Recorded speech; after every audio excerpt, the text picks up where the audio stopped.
These video modules have been created at the Pacific Institute of Languages, Arts and Translation to help trainers and translators in the Pacific who want to learn more about their languages and linguistics. In this video, we're going to introduce you to the concepts of actors and patients and look at the order they normally occur in within sentences in languages. First, I want you to imagine a situation involving a pig happily standing in the village, unaware that a rather mean dog is coming towards it.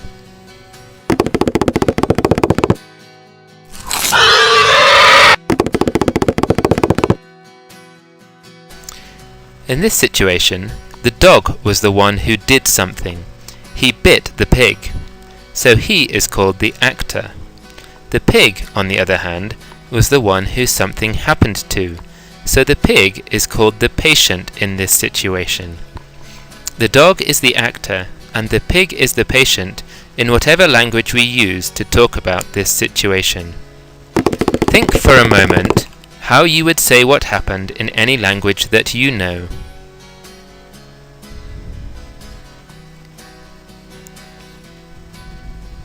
Now let's think about English. In English, we might describe what happened in this situation by saying, "The dog bit the pig." In this sentence, the words "the dog" represent the actor, and the words "the pig" represent the patient. We also use the word bit, which is a verb, in the middle, to say what the actor did to the patient. In Tok Pisin, one of the official languages of Papua New Guinea, the sentence sounds fairly similar. We say, "Doki kaikaim pig." Again, dok is the actor, pig is the patient, and kaikaim is the verb. The order of the different parts is once again actor, verb, patient. Arap Lokep is a language spoken on Long Island in Madang province. The way we describe this situation, gaunu ikana ga, sounds very different to English and Tok Pisin, but the order is still the same. First we have the actor, gaunu, dog, then the verb, ikana, bit, and finally the patient, ga, or pig. Notice that in all of these sentences in English, Tok Pisin and Arap Lokep, the order of the parts is the same. The actor comes first, and then the verb, and then the patient. We can say that the order is AVP. Sometimes people say the order is SVO, subject, verb, object. In each of these languages, the order of the parts tells us how to understand the sentence. It tells us what the sentence means. For example, in English, if we leave the verb in the same place, but switch the order of the other words around and put the pig at the beginning and the dog at the end, the sentence means something different. The pig bit the dog. Many other languages have different orders for the parts in their sentences. For example, in Mekeo, an Austronesian language from Central Province in Papua New Guinea, the actor is still usually at the beginning, but the patient comes before the verb. This actor-patient-verb order is a very common order for Austronesian languages in the southeast of Papua New Guinea. This order is also very common in almost all the non-Austronesian or Papuan languages throughout the rest of New Guinea, particularly in the family called Trans-New Guinea languages. For example, in Mamanda, in the Finisterre Mountains of Morobe province, the actor comes first, then the patient, and then the verb.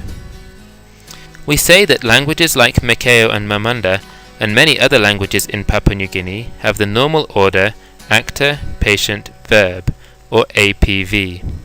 More commonly, these languages are called SOV languages, because the subject comes before the object, and the verb is usually at the end. In some languages, the verb even comes at the beginning of many sentences, as in Hebrew stories, where the verb usually comes first, followed by the actor, and then the patient. So this sentence says, "Vayenashech hakelev et hachazir." We can show the typical orders for different languages in the Pacific by plotting them on the map. First, the blue spots are the languages that have the normal order of actor-patient-verb, like Mekeo and Mamanda. You can see that most of the languages on the mainland of New Guinea have this order. Languages with red dots, on the other hand, have the same order as English and Arab Lokep. That is, actor, verb, patient. You can see there are many languages like this on the north coast of New Guinea and on the Pacific Islands. Other languages, shown by grey dots, do not have a particular order for the actor, verb and patient. They use other methods to help people know who did something and who the thing happened to. Finally, there are some languages in the Pacific that have other orders, such as all the languages shown here in yellow, which have the verb at the beginning. We've been looking at this in some detail because this order of actor, verb and patient can give us a clue to lots of other patterns that we might find in a language. At every level of the language, from phrases to sentences to paragraphs to whole stories, we often see similar patterns. The main thing at each level is usually at the end if the word order is APV, where the main thing is the verb at the end. For example, you would normally say something like the house in instead of in the house in these languages. And usually it would be more natural to say something like, in order to buy soap, I went to town, rather than I went to town in order to buy soap. On the other hand, if the word order in the clause is actor, verb, patient, the main thing in phrases, sentences, paragraphs and stories is often at or near the beginning.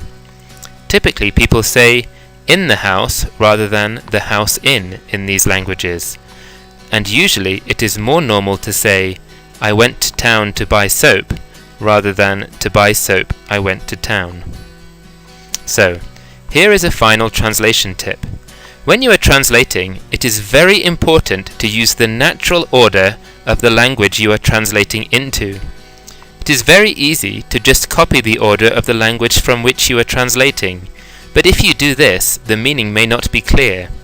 Remember to think, and use the correct order that sounds natural in the language you are translating into.